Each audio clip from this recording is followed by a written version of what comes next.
Монгол улс нь хэрэглэгч биш, үйлдвэрлэгч орн болж байж хөгжих гарц байгаа. Тэгвэл өнгөрч байгаа 7 хоног засгийн газраас оруулж ирсэн төрөөс ажилтны талаар баримтлах бодлогын төсөл дээр гишүүд нэлээд маргасны эцэст зарим найруулга болон орчуулгын засварыг хийж баталсан юм а. Энэхүү бодлого батлагдсанаар импортыг орлох, экспортыг дэмжих хүрээнд энэ чиглэлийн үйлдвэрүүдэд төрөөсөд татварын болон бусад төрлийн урамшууллыг олгохоор тусгасан байна. Үүний араас үйлдвэржилтийг дэмжих хуулийн төслийг хэлцгээр дэмжиж байгаа юм а.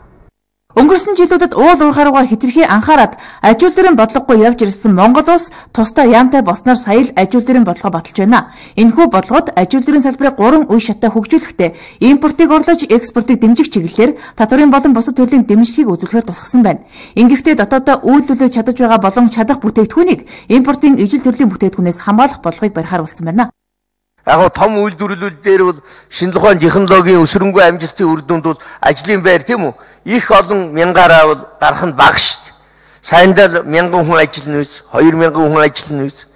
Жижиг дунд үйлдвэрлэл дээр бол одоо монголчуудын ихэнх нь ажиллана шүү дээ. Тэгэхээр энэний балансыг, тэнцвэрийг хангах талаас нь одоо яаж анхаарч байгаа вэ гэд энэ хуулийн нэг онцлог нь бол урамшуулал нэг талаас олгож байгаа. Тэр нь одоо нэмүү өртөх шингээхтэй технологийн шин технологи нэвтрүүлэх, инновацийг нэвтрүүлэх ийм асуудлыг дэмжиж өгсөн ийм хууль юм а.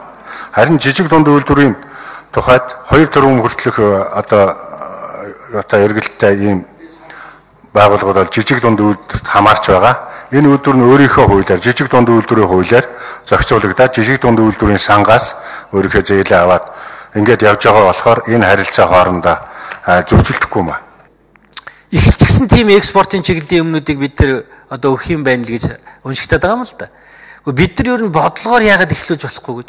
Ерөөсөө бид нар одоо болий яг ийм чиглэл дээр бол бид чадах юм байна. Түүхийд нь манад байдаг юм байна.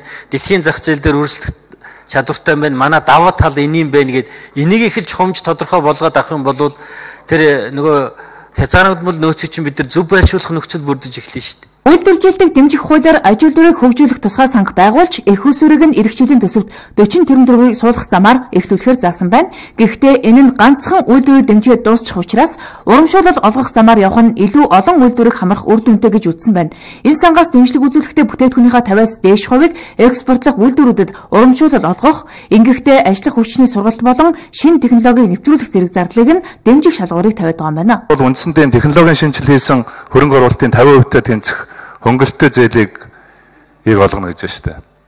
Тэгэхээр энэ чинь мега төслүүд, томоохон төслүүд дээр бол үндсэндээ одоо энэ яг ямар салбаруудыг хамруулж, яг ямар босго, ямар шалгуурууд байх юм. Төр бол яаж дэмжих вэ гэхээр татварын бодлогоороо дэмждэг.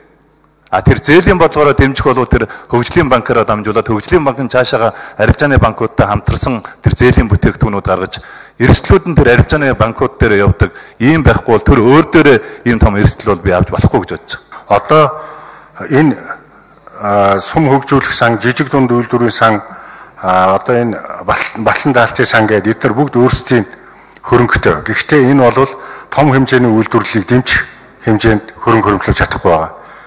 Энэ одоо бидний хувьд бол тэр Exim банкуудыг одоо зохион байгуулах замаар Exim банкудаас авч байгаа зээлүүдийг зохион байгуулах замаар тоног төхөөрөмжийг лизингээр өгөх асуудлыг одоо хөгжлийн банктай хамтар шийдэхээр ингээд ярилцаад ажлыг хийж гаргацсан байгаа.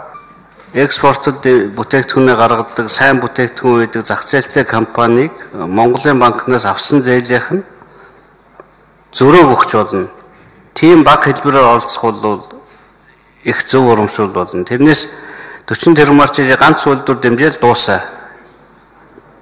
Баг мөнгө үр дүнтэй ашигладаг. Тийм аргыг бол сонгох хэрэгтэй. Хэлцүүлгийн явцад бол инхэн улан гишүүний санал шиг тийм хэлбэрлөө хувирахгүй бол өөрөө зээл ухтгай тэрний бүх эрсдлийг хүлээх тухай ойлголт бол хаанч байж болохгүй. Жижиг дунд үйлдвэрлэлийг дэмжих сангаас 300 тэрбум, сум дундыг хөгжүүлэх сангаас 70 тэрбум, зээлийн батлан даалтын сангаас 50 тэрбум төгрөгөөр үйлдвэрлэлийг дэмжихэд зориулж байгаа юм байна. Гэхдээ эдгээр нь томоохон мега төслүүдийг дэмжих боломжгүй байгаа учраас цаашлаад хөгжлийн банкны зээлийн дэмжлэгийг авах шаардлагатай гэж үзсэн байна.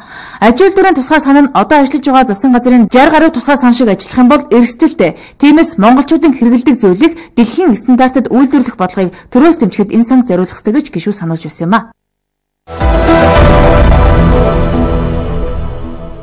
Тэгвэл өнгөрч баасан гарагт улсын хурлын шийдвэрээр нийслэлийн албан татварын тухай хууль эцэслэн батлагдлаа. Ингэснээр